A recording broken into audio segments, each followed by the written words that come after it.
Greetings all. It is Wednesday afternoon here, and I am coming to you via my webcam again because it's that time of the week again. I'm going to recap this past weekend and look forward to this coming week. Um, let's look at some of the matchups that's transpired here in week 2. Um, First off, I got my first defeat this week to Chad's Chad's team. I really had no chance at all. Looking back, pretty much everybody picked Chad to win on the message board, and it turned out to work out that way. I made it a game at the end, but at one point I was down 101 to 33 or something, so it was never really going to be close.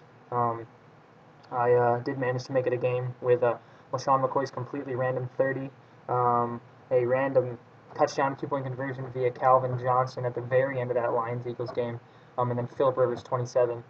So I managed to get back in it, but still lost by 12 points. So that one was really never in question.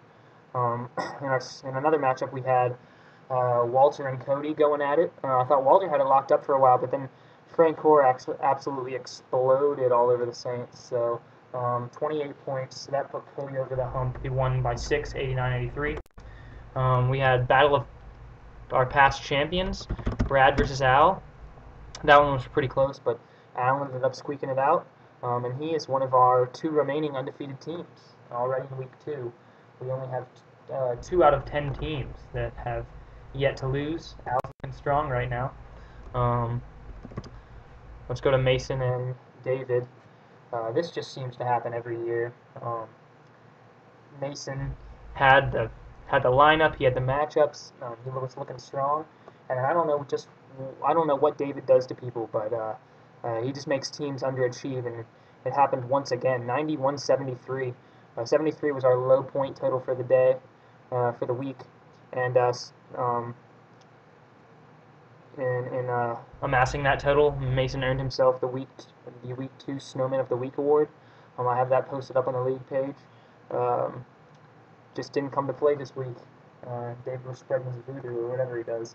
In our last matchup, we had Wayne and Jeremy, and Wayne just wrecked Jeremy, for lack of a better word. He amassed the high score of the week with 117, and just really a well-rounded team performance, double digits from pretty much everybody. Steelers D went for 28.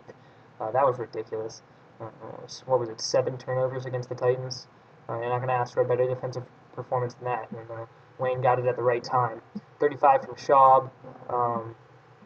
28 from Steelers. 17, 14, 11. He just well-rounded performance there from Wayne. Jeremy drops to 0-2. Wayne goes to 2-0. Wayne's our other undefeated team this week. Let's see. Nostradamus. Actually, this week, David did predict all the matchups correctly.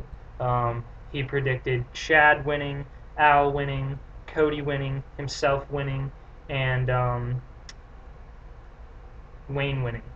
He got all 5 matchups correct. However, he did predict the Brad and the Snowman, and Brad scored 82 points in contrast with Mason 73. So I had to give Mason the Snowman of the Week award. So David, you were that close to a Nostradamus award. Maybe you'll get him next week, but good predictions, really on target there. Nobody else was even really close. Let's see. Let us look at the standings. I was checking these out. Pretty interesting. We have 4 teams at 500 in David. Myself, Cody, Walter, and David all at 1-1. That's looking right out of the gates here. That's looking to be a really close race. Mason at the bottom here, 0-2. I don't predict that that'll last very long, though. With the lineup he's got to start getting some wins at some point. Wayne and Al at the top of Goliath, both 2-0, looking strong at this point. Chad and Brad at 500, 1-1, and Jeremy at 0-2. Really, when you look at the standings and just the matchups that we've had so far, the main theme that you come across is really the parity in the league. There isn't a significantly bad team in the league, and there isn't one team that stands out as the team that should win every week. And I like that personally. I think that makes for some great weeks, some great fantasy matchups, and really just some interesting fantasy football. So I'm really looking forward to week 3. With that in mind, let's look at week 3. I've actually already posted week 3 on the message board, so feel free to make your predictions right under mine. That's where we put stuff in order to earn a Nostradamus. Let's look at some of the matchups we got going on.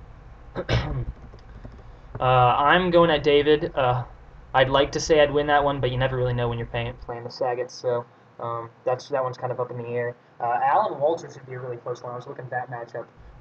I predict that Al stays undefeated against all odds, but I mean that one should be close. Walt's got some good matchups, especially with his running backs. Chad and Jeremy. Chad's looking strong these days. I'll give Chad the win over Jeremy there. That one also should be close, though. Mason and Cody. I don't think Mason can stay winless much longer, so I'll give that one to Mason. And then Wayne, Brad.